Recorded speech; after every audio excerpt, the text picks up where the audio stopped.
আপনি একা। ঠিক তখনই কবরের ভেতর বাতাস বদলে যায়, মাটি কেঁপে ওঠে, অন্ধকারটা যেন আরো ঘন হয়ে নামে। আর সেই অন্ধকারে হাজির হয় দুই ফেরেশতা। এরা হাসে না, সময় নেয় না। এরা হলো মুনকার ও নাকির। তারা এগিয়ে আসে, আর শুরু হয় জীবনের সবচেয়ে বড় পরীক্ষা, যে পরীক্ষার জন্য আর কোনো পরে নেই।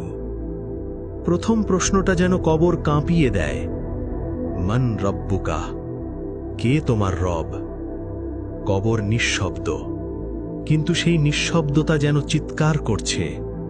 তাদের কণ্ঠ গর্জে ওঠে, মান রব্বুকা, কে তোমার রব? এ প্রশ্ন মুখস্থের না, এটা জীবনের ছাপ। যাকে আপনি সত্যিই রব মেনেছিলেন, সেই বের হবে আপনার জবাব থেকে। মুমিন হলে আল্লাহ আপনাকে স্থির রাখেন। আপনি বলবেন, রব্বি আল্লাহ, আমার রব আল্লাহ। তারপর প্রশ্ন, মা দীনুকা, তোমার দিন কি? দিন ইয়াল ইসলাম, আমার দিন ইসলাম। তারপর, মান নবিয়ুকা, তোমার নবী কে?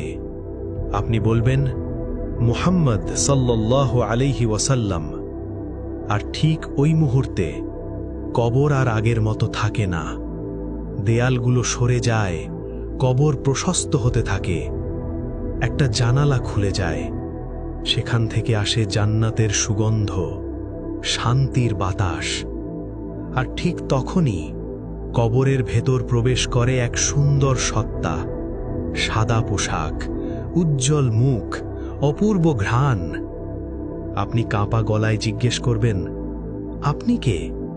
সে হাসবে, বলবে, আমি তোমার নেক আমল, তোমার নামাজ, তোমার রোজা, তোমার আল্লাহর জন্যে ফেলা কান্না।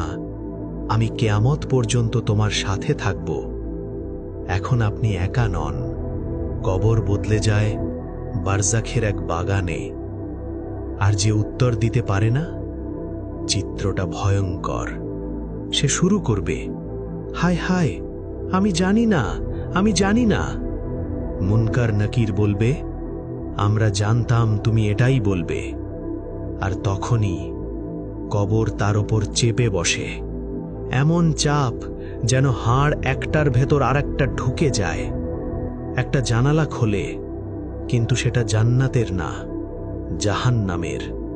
তাপ, দুর্গন্ধ, আতঙ্ক সব এসে ঢুকে পড়ে কবরের ভেতর। আর তারপর ঢোকে আরেক সত্তা, মুখ বিকৃত, গন্ধ পচা। সে বলে, আমি তোমার পাপ, যেগুলোর জন্য তুমি তওবা করনি, আমি সেগুলো। এবং শাস্তি শুরু হয়, অপেক্ষার মতো দীর্ঘ, ভয়ঙ্কর, নিঃশেষ। কবরের প্রশ্নোত্তর শেষ, কিন্তু আপনার অস্তিত্ব শেষ না।